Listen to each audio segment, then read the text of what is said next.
Jung had this idea that you had a potential future self, which would be, in potential, everything that you could be. And that it manifests itself moment to moment in your present life by making you interested in things. And the things that you're interested in are the things that would guide you along the path that would lead you to maximal development. Now, it sounds like a metaphysical idea or a mystical idea even, but it's not. It's not. It's a really profoundly biological idea. The idea is something like, well, you're set up so that you're automatically interested in those things that would fully expand you as a well-adapted creature. Well, like, there's nothing radical about that idea. What else could possibly be the case? Unless there's something fundamentally flawed about you, that is what the situation would be. It's kind of interesting to think about how that would be manifest moment to moment, but the idea is something like, well, your interest is captured by those things that lead you down the path of development. Well, that better be the case. Okay, so that's fine. And so there's some utility in pursuing those things that you're interested in. That's the call to adventure, let's say.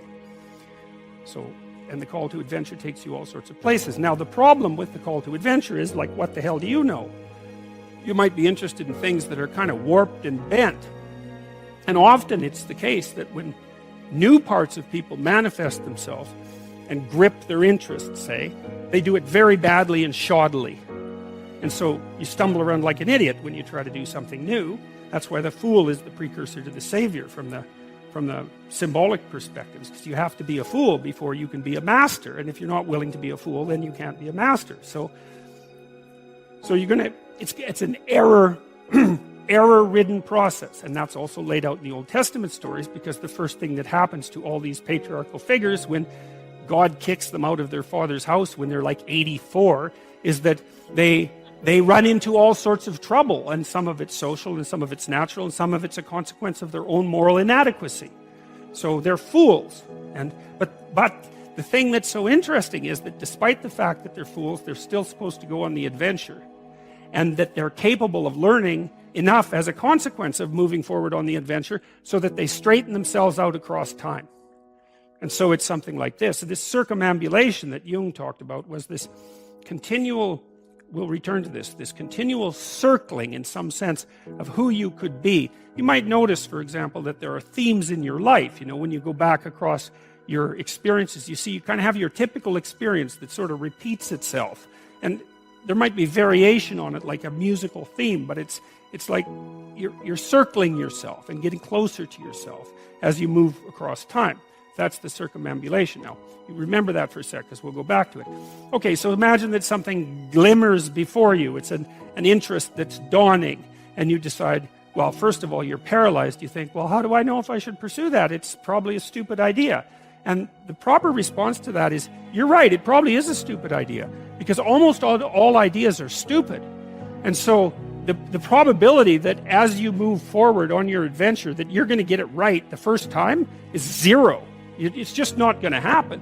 And so then you might think, well, maybe I'll just wait around until I get the right idea, and which people do, right? So they're like 40-year-old, 13-year-olds, which is not a good idea.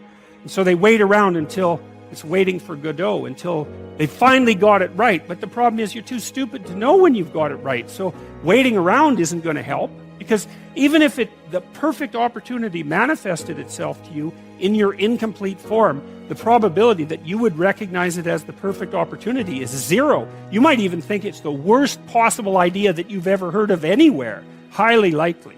Highly likely. So you have, there's, Nietzsche called that a will to stupidity, which I really liked. So, because he thought of stupidity as being it, you know, it's you have to take it into account fundamentally and work with it. And so you can take these tentative steps on your pathway to destiny, and you can assume that you're going to do it badly. And that's really useful, because you don't have to beat yourself up. It's pretty easy to do it badly. But the thing is, it's way better to do it badly than not to do it at all.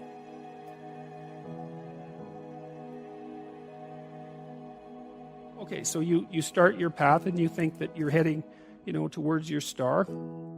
And so you go in that direction. And then, because you're here, the world looks a particular way, but then when you move here, the world looks different, and you're different as a consequence of having made that voyage. And so what that means is that now that thing that glimmers in front of you is going to have shifted its location, because you weren't very good at specifying it to begin with, and now that you're a little sharper and more focused than you were, it's going to reveal itself with more accuracy to you. And so then you have to take a, it's almost like a 180-degree reversal. But it isn't, because, you've gone this far, and that's a long ways to get that far. But that's a lot farther than you would be if you just stayed where you were, waiting. And so it doesn't matter that you overshoot continually.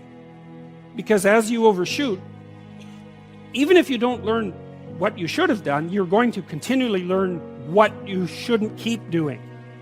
And if you learn enough about what you shouldn't keep doing, then that's tantamount at some point to learning at the same time what you should be doing. So it's okay. So it's like this. Now, what's cool about it, though, I think, is that as you progress, the degree of overshooting starts to decline, right? And that we know that. There's nothing hypothetical about that. As you learn a new skill, like even to play a song on the piano, for example, you overshoot madly. You're making all sorts of mistakes to begin with, and then the mistakes,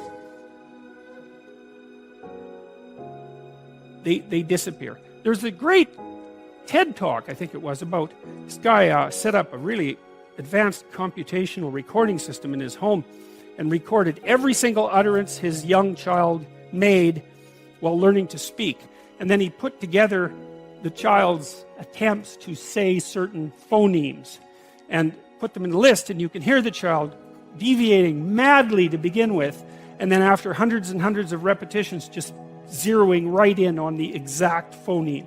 So, you might not know this, but when kids babble, because they start babbling when they're quite young, they babble every human phoneme, including all sorts of phonemes that adults can't say.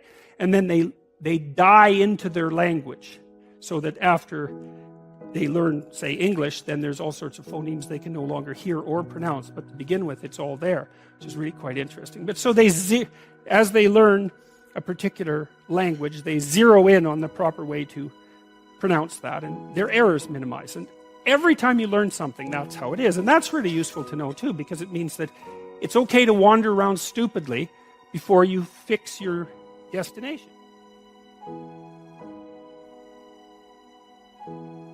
You can also be deluded into the idea that, imagine that you're trying to become enlightened, which might mean to turn all those parts of you on that could be turned on.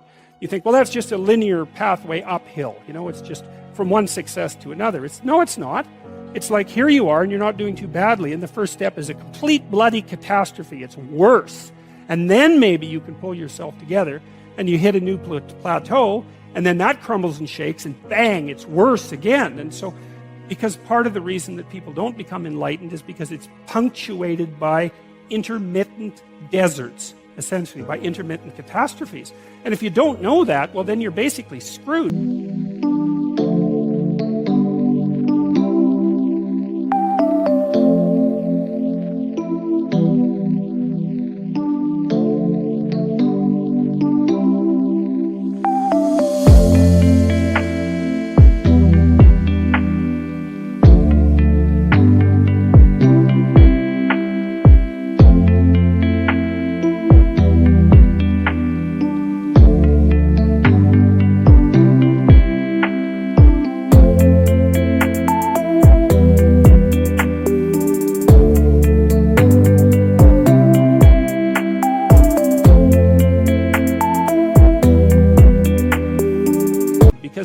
Go ahead on your movement forward and you collapse and you think, well, that didn't work, I collapsed. It's like, no, that's par for the course.